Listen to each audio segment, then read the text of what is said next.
गुरुब्रह्मा गुरुविष्णु गुरुदेव महेश्वर गुरुरेव परं ब्रह्मं तस्मै श्री गुरुवे नमः।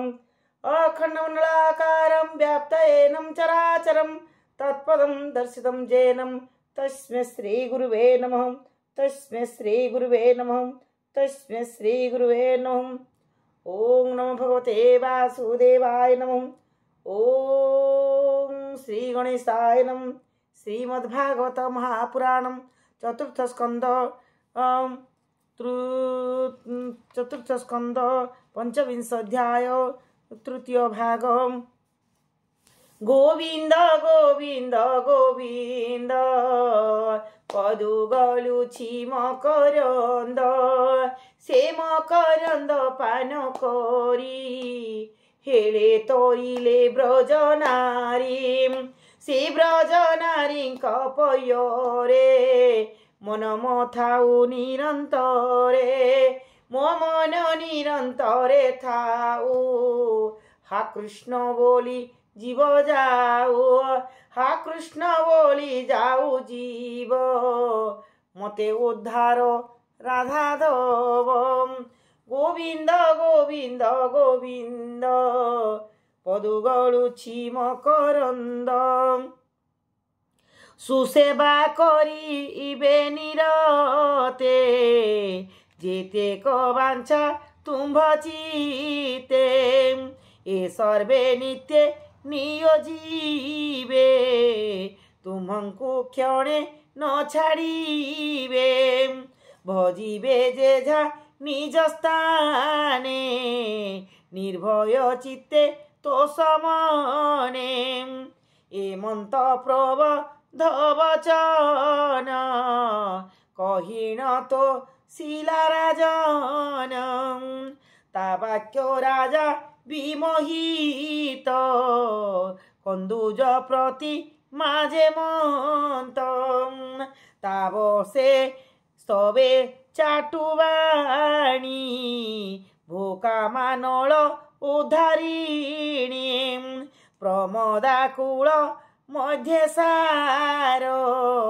तातुले नाही पोटांतर तो रूप निर्माणी लाभिही देखी अनंग चितमये तू काम शत्रु विनाशने ओइलु एम त्युवने मोहर तुले कामी जेते निस्तार हेबे ए जगते भोस्तिर रत्न सामंती सीमंतीनी भोस्तिरी रत्न सीमंतीनी के तुम्भ पिय रजननी कहताहांक नाम गुण श्रवणे मोर निस्तारण तो वाक्य शुणी नहर से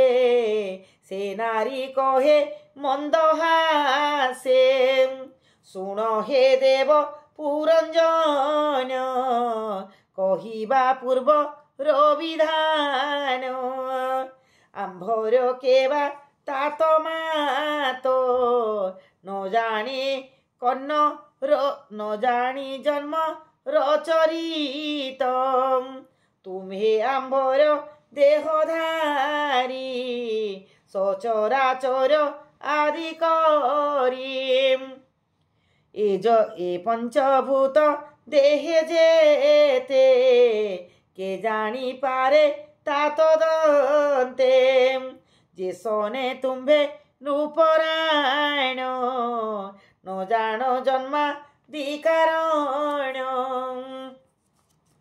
आंभर एणे नाही ज्ञान विवेकी बुझ हे राजन तुम्भे की न जान तुम्भंकु ए भेद पचारो आमंकु एकोई आत्मा बेनियंस प्रकृति भेदे बहुदृश्य ईश्वर सुइच्छा विहरे প্রকৃতি ভেদে সৃষ্টি করে এঘে নিজরে বিমোহিত সোনাম গোত্রে কিবা ফল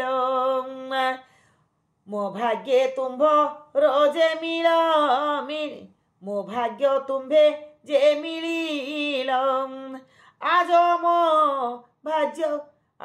মো ভাগ্য গোচর ଦେଖିଲି ନୟନ ଗୋଚର ୟାଙ୍କୁ ଅଷ୍ଟାଙ୍ଗ ଯୋଗ ଧ୍ୟାନେ ଯୋଗ ଭାବନ୍ତି ଅନୁଦିନେ ସେ ତୁମ୍ଭେ ମୋ ଭାଗ୍ୟ আগত ଏଣୁ ମଣିଲି ଅଦ୍ଭୁତ ଏ ପୁରେ କରି বা বিশ্রাম ভুঞ্জ সুইচ্ছা সুখে কাম মুয়াণী সর্ব নিয়োজীবি এহাঙ্ক তুলে মুসেবিবি এ মোর নব মুখপুর এ পুরে অধিষ্ঠান কর মো সঙ্গে কর রতি যোগ এ শত সম্বৎসর ভোগ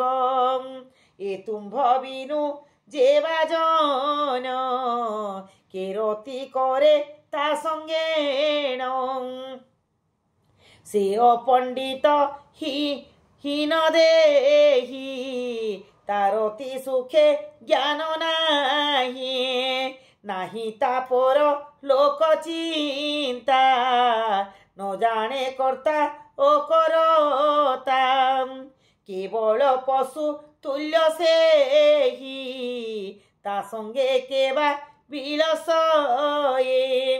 এ পুরে সর্ব কর্ম সাধি যথার্থ কাম মোক্ষ আদি গোবিন্দ গোবিন্দ গোবিন্দ পদু গলুছি মকরন্দ সে মকরন্দ পান করি হেলে তরিলে ব্রজনারী সে ব্রজনারী কপয়রে মন মথাউ নিরন্তরে মো মন নিরতরে থাউ হা কৃষ্ণ বলি জীব যাও হা কৃষ্ণ বলি যাও জীব মতে উদ্ধার রাধাধব পুত্র পুত্র কলত্র সুখ যশ এ পুরে সর্ব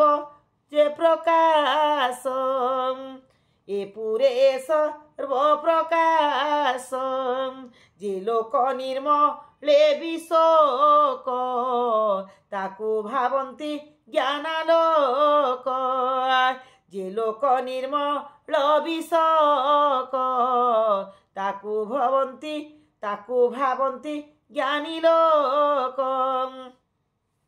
সে লোক এথি সাধি পাই যেণু এ পুরী সুখময় পিতৃদেবতা মহারুষি সুখ লভন্তি জহিয়াসি এ ভাব গৃহ স্থ আশ্রম রখই সর্ব লোক ধর্ম এণু এ পুরে কর্মে থাই যে ভগবাঞ্ছা ন ইচ্ছাই তাহাকু বলটি অজ্ঞান বিবেক নহে তার মন কে অবা অজ্ঞান যুবতী তুম্ভর প্রায় পাইপতি বিহার নক রে তা তুলে তা স্বামী আসি যেবে মিলে ব্যর্থ সে নারী জীবন নকলা ভুজে আলিঙ্গন স্বেচ্ছারে আসি যেবে মিলে বরণ নক রে যে ভলে ধিক সে নারী জীবন তাঙ্ক বিশ্বাসে ধর্মহীন যে সুখ ভোগ ন ইচ্ছিব সে ব্যর্থ জীব নে বঞ্চিব। তুম্ভে যে বড় ভাগ্যবন্ত দিন উদ্ধার নে সমর্থ। এবে যে তুম্ভে দয়া করি ওইল মধু উদ্ধরি। যেবে সুদয়া মতে হেব সতে বরস এথিথিব। এমন্তে তাবা রাজন সে নারী বসে পুরঞ্জন। সে পুরে কলে কবসতি সতে বরস রঙ্গে মাতি। গায়ক মানে যে গাবন্তি সে বেনি বিহার করন্তি। সে সখা মান কুঘেনীণ সরসী জল রে পশিণ। নিদাঘ কালে সে ক্রীড়ন্তি সে পুর কেবে ন ছাড়ন্তি। এবে সে পুর দ্বার মান কহিবা যেদি গেজে বণ। ঊর্ধ্বে সপত দ্বার তার তাওধ ভাগে বেনি দ্বার। এ দ্বার মানকে নৃপতি যে ঝাবি সয়ে আস্বাদন্তি। এ পুরে ঈশ্বরটি সেহি তাহাকু ন জানন্তি কেহি। উপরে সপ্ত দ্বার শুণ যে রূপে হইছি নির্মাণ। যে পূর্বে তহি পঞ্চদ্বার অগ্রে কহিবা নাম তার। খদ্যতা আবির মুখী দুই যে দ্বারে রূপ সম্পাদয়ে। নলিনী নালী নিজে দ্বার এ পূর্ব ভাগে অছি তার। এ দ্বারে অবধূত সখা সুগন্ধ ঘেনু থাইয়ে কাম। মুখ্য নামেণ এক দ্বার উভয় কর্ম সাধ্য কর। বিবিধ আস্পাদ বচন এ দ্বারে ঘেনে পুরঞ্জন। রস আস্পাদ বাক্য দুই এবেনি দ্বারে সে ঘেনই। দেবহু পিত্রহু যে নাম এবেনি দ্বার দক্ষ বাম। যে দ্বার বিষয়ে রাজন শ্রদ্ধাদি করে সম্পাদন।